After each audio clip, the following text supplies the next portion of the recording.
Alright, this Philosophy of Mind video is brought to you by the original Angry Mint. Find us angrymints.com. Alright, we're doing the Philosophy of Mind. I don't have notes, so I'm just going to ramble on for a few 10 minutes and hopefully help you guys. You can email me questions and I can do a part 2. Alright, the mind-body problem is extremely interesting and extremely important for our lives because we want to know what kind of things human beings are and our potentials. Free will is an enormous question, and it hangs. If substance dualism is true, then we have free will, and if physicalism is true or property dualism, then it's not going to work. Also, life after death. If human beings have a part of the soul or a mind that can live apart from the body or exist apart from the body, then there's at least potential for life after death. Aristotle thought the intellect was this kind of thing that could potentially live after death. Now, yeah, that's exciting stuff. Also, different things that assume dualism to be true, like holding people accountable for free will actions, judging people or holding them accountable to vows they made 7 years ago, marriage vows, crimes, murder or rape, where there's no statute of limitations. It becomes difficult to make sense of some of these things if substance dualism is not true and we're just physical objects that are changing. My name's Tuffer. We're live from Houston, Texas. It's 95 degrees outside, or else I'd be out there. All right. So we want to start out. Physicalism is just. I'm sorry. I argue there's different approaches to the philosophy of mind. Some people, like Paul Churchland, they start and they have with some assumptions, like if there's no God, evolution's how we got here. There's neither need nor room to even talk about dualism. So basically, in his 1996 book, Matter and Consciousness, he kind of brushes it off, which is a very interesting book in how he even pursues the setup of the philosophy of mind. I think we should start where J.P. Moreland and Richard Swinburne suggest. Why don't we start with a description of ourselves and what humans believe about our mental lives and what we believe about our physical lives and bodies, and go from there. So, once we look at what we're talking about, we describe our mental lives. We come up with these different features. We have sensations. I have, right now, a taste of a coffee. I also have a sensation of a whirring noise of the air conditioning. I have a sensation of pressure on my feet from standing, and so on. I also have certain beliefs and propositional attitudes. I hope I can make some eggs soon and get something to eat. I hope I'm thinking about have a good day with my niece, who I pick up at school 1 o'clock, and we're going to go to the pool down here. Okay? Those kind of things are what we talk about as our mental states.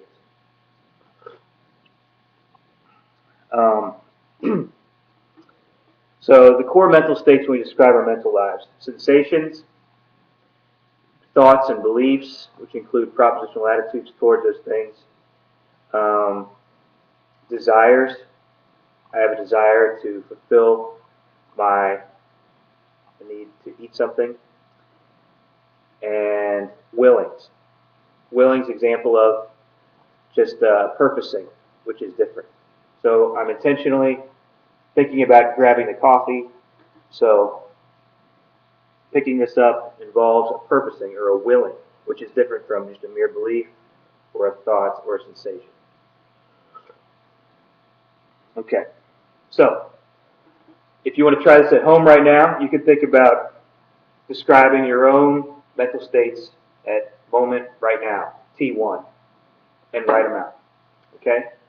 Once you have listed all your sensations, thoughts, beliefs, desires, well, you can't your beliefs, like current thoughts that are in front of your mind, desires, willings at a certain time.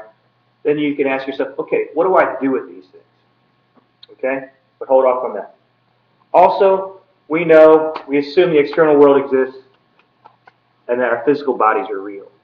So I know I have a brain. Well, I'm pretty sure I have a brain. I haven't actually dug in there. But all things being equal, I probably have a brain like everybody else. Okay. So I'm stuck with a physical body, and I have this mental life, these mental states. Now we need to ask, okay, what are human beings? Am I just a body and a brain? Can I take these mental states and describe them in neurobiological terms? Or are these mental states, do they have these properties that I think actually are real, and they have nothing to do with properties we talk about in neurobiology? That's going to be the question. So, first we'll talk about the style of arguments for property dualism to establish that mental states are different and not identical to, or not reducible to, brain states, neurons firing in the visual cortex, and so on. And secondly, we'll move on and talk about arguments for substance dualism, or the existence of an I, or a self, an owner that has the different mental states. Okay? All right, the general strategy for property dualism is to use Leibniz's law of identity, or one of them, where he says that once we describe our mental states, we see that properties exist. If we describe the correlated brain states, we describe those properties. And we see that they do not match up at all. And so therefore they cannot be identical, given his law of identity. Okay? So, when you describe a sensation of red or a sensation of the taste of coffee, I talk about, well, this actually has some sugar and cream in it. So it tastes sweet, bittersweet, if you will. But is any property of a neuron bittersweet? Would we ever say that? No. So there's a disconnect. They do not seem to be identical. The property of redness on the original Angry Mint box. Is the property of redness identical to a certain neuron firing in my visual cortex? There's no red in there. If you chop up my brain and dig in there, you're not going to find redness. Where you have, however you describe red. It's darker than yellow, it's lighter than orange, maybe it's rich, what have you. But all those properties are not, we're not talking wavelengths or anything else like that. Okay? So, first glance, sensation, thoughts, beliefs do not fit. One of the other disconnects with these properties is a thing called intentionality. Now, one of the marks of the mental is that consciousness is the most bizarre thing in the universe. Most people don't think about it, but it is absolutely, truly bizarre. Because out of this whole physical world, and physics tells us everything is just clouds of atoms moving in fields of force. So this chair here is not really a solid object. It's just atoms moving, and then boom, we see brownness, and we see a shape, and all this stuff. But really, the world is colorless. It's just atoms, like snow on the television set. And so it seems like our minds either create these things, sense datum, or maybe the world is such that there are actual secondary properties in the world if you're a realist. But we can avoid that. Okay. Intentionality is ofness or aboutness. I can have a thought of the chair. I can have a thought of Lublin, Poland. I can have a thought of my niece. But no physical object is of or about anything else. This is something that's only possessed by conscious creatures. Think about it. Physical objects were related causally, but not with property of ofness or aboutness. You dig into my brain right now, you're not going to see neurons of and about something. Okay? It just isn't that way. This is why consciousness is so bizarre. We have this problem. And common sense description is, yeah, it's just dualism. Wow. Mental is radically different than the physical.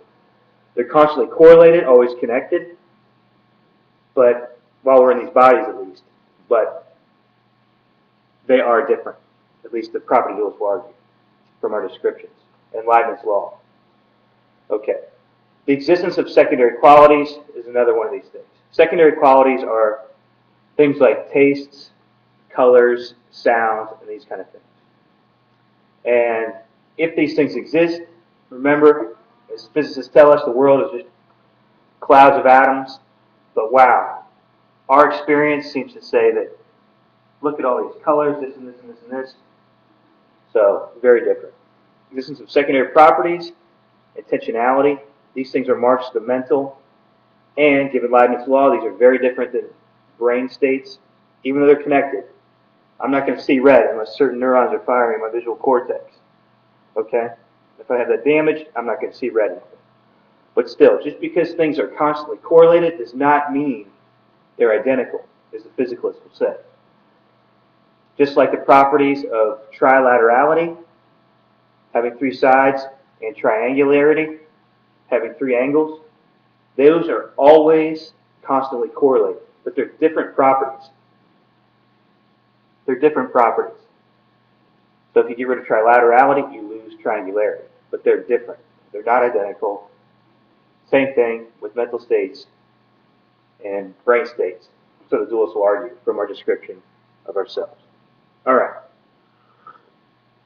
So if property dualism is true, or property event dualism, what we have is just kind of disjointed mental states floating.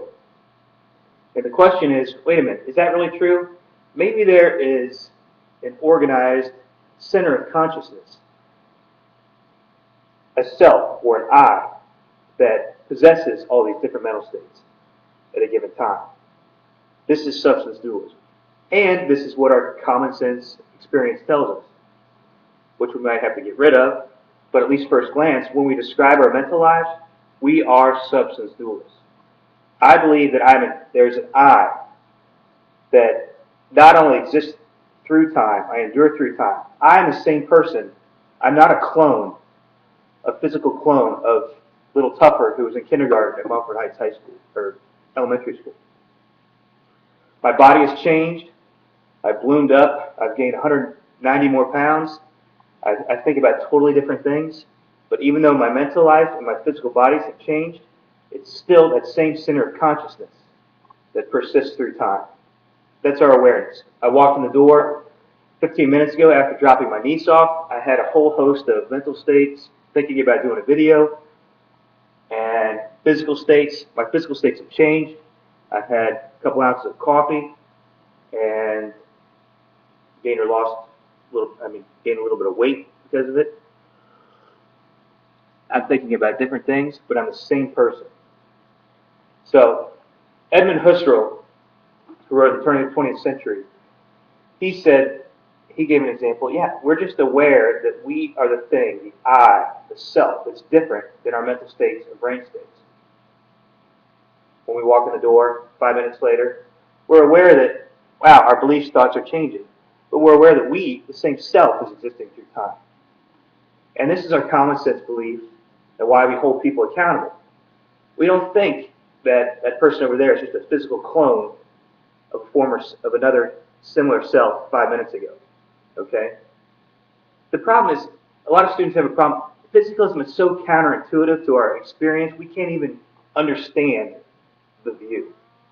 That's why I love the film The Sixth Day with Schwarzenegger and Moon. These two are two of the best. Well, Island's a little bit closer, but Sixth Day and Moon are excellent for understanding this kind of clone view where people are just actually clones with the same memories, thoughts, similar memories, thoughts, beliefs as the other clone. That's what we're talking about. We're talking about physicalism. And I think there's actually its existential impact. If you watch that film Moon, this one scene, it just devastates me. I cry when he realizes, okay, I just blew the movie, but you still should watch it, that he's a clone. Watch it.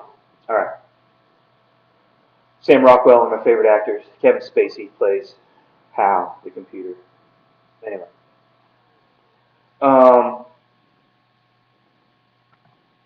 Okay, arguments for substance dualism. Let's blow through some of these.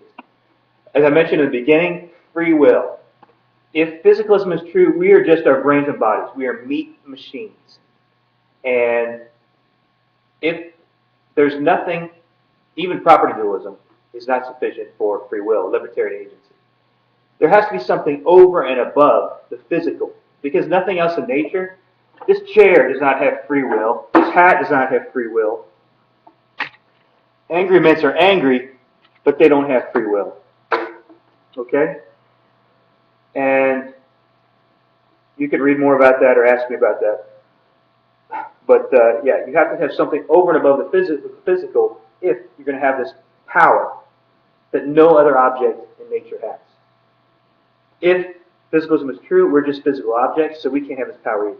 One major problem with this is that people argue, Kant argued a version of this, C.S. Lewis argued this in the book Miracles. It's developed by Victor Reppert and C.S. Lewis's Dangerous Idea. The biggest problem with property dualism and physicalism, all of our beliefs are determined. So we lose rationality. Even though physicalism might be true, property dualism might be true, we were determined to believe it. We have had no free will. It seems like rationality presupposes our ability to think freely with the laws of logic and reason. Okay? But if determinism is true, substance dualism is false, everything you've written down, said out of your mouth, has been determined by previous states of affairs. Okay? And that seems to be, that for me is pretty big. It's hard for me to swallow any worldview or any position in the philosophy of mind that says there's no such thing as reason. I mean, it's kind of anathema to philosophers, but people do it. All right, so there's that. Irrationality, enduring through time. The vertical and horizontal unity is something I kind of mentioned. At any one moment, there's one self here, okay? And I have sensations, beliefs, desires, that type of thing. There's one me, there's one I, there's one self that possesses all these different sensations, thoughts, beliefs, desires, willings, okay? That's called vertical unity. Horizontal unity is through time.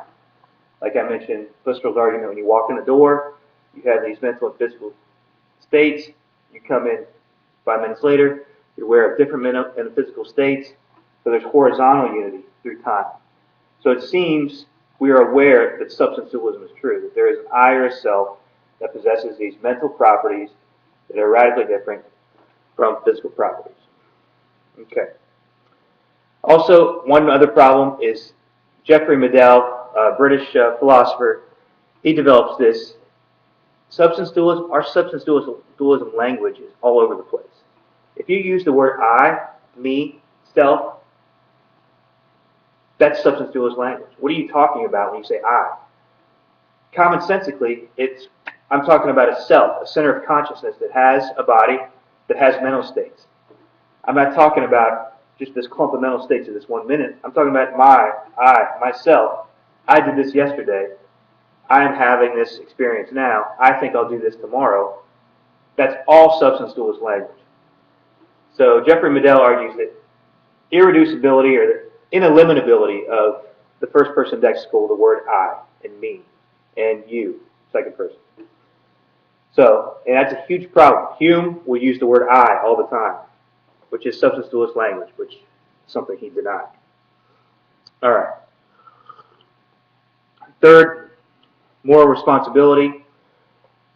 All of our institutions, unless you think, I mean, you could have a consistent way. You know what? We just have to lock up this body, which is a clone of the rapist, because this body is, physically consistent with that. And even though we can't blame him because he has no free will, and even though it's a different person, it's just a clone of the person who committed that rape 7 years ago, we still need to lock that body up to protect people. Okay? But when we praise or blame people, what is required metaphysically, ontologically, for them to make coherent sense? My physicalist professor, one of my physicalist professors, at the University of Cincinnati. He's like, yeah, praise and blame, these are jokes. These are useful fictions. They make no sense. I grade students, but they were determined to write the paper they wrote. I'm determined to give them the grade they wrote. I praise my wife. I blame her. But none of these concepts make any sense on physicalism. They're just habits, and we do them. For me, I think that's crazy. I think, no, we're actually aware of free will, and that people do, ourselves and others, persist, endure through time, and we can blame people for things they did a year ago. That I'm not just some clone, or my sister's not some clone, physical clone of a self, earlier self. No, she actually did that. That's her. My niece. We're an hour and 10 minutes late to get to school today. Well, I was being lazy, and it's preschool, so she's not, doesn't matter. But still, I'm like, I can blame her for certain activities that she did, a few minutes before. But on physicalism, it doesn't make much sense, since it's just a clone. Plus, on physicalism, there is no free will. And property dualism, there is no free will. So, substance dualism is common sense metaphysics. That there is an I or a self that persists through time, that has free will, that we can blame, that is owner of mental states, and the like. Okay, we've gone 21 minutes. I'll stop here. But just to review, philosophy of mind is extremely important for our lives, not only for our view of punishment and criminals, thinking about praising and blaming people for things, holding people accountable. Does it make sense? On physicalism, if you're different selves, there's a different person who writes the paper, a different person who gives the paper, a different person who accepts the applause. When we go to dinner, there's a different clone who orders, a different clone who eats it, a different clone who pays for it. So, all right. Watch Moon, love it, Sam Rockwell, Kevin Spacey. And Sixth Day is kind of a fun, cheesy movie, but it gets kind of this clone and these personal identity issues out there on the table. All right. Physicalism, we're just meat machines, we're bodies. If there is no God and naturalistic evolution is true, then that's why Churchland is motivated to believe what he did. He says there's neither need nor room for substances or souls or minds. We're just physical creatures, and we need to learn to live with that fact, as he says in Modern Consciousness. Okay? But if you start there from no God and naturalistic evolution, you're going to be a physicalist. Now, some people say, no, we should just start with a description of ourselves. What is our mental life? What do people believe? And then analyze it from there. See if we have a coherent philosophical position. And substance dualism seems to be true in light of all we've talked about. All right. I think I've rambled on. Post questions or email me questions, and we can kind of straighten those out and do a part 2. End of part 1, Philosophy of Mind. Brought to you by the original Angry Mint.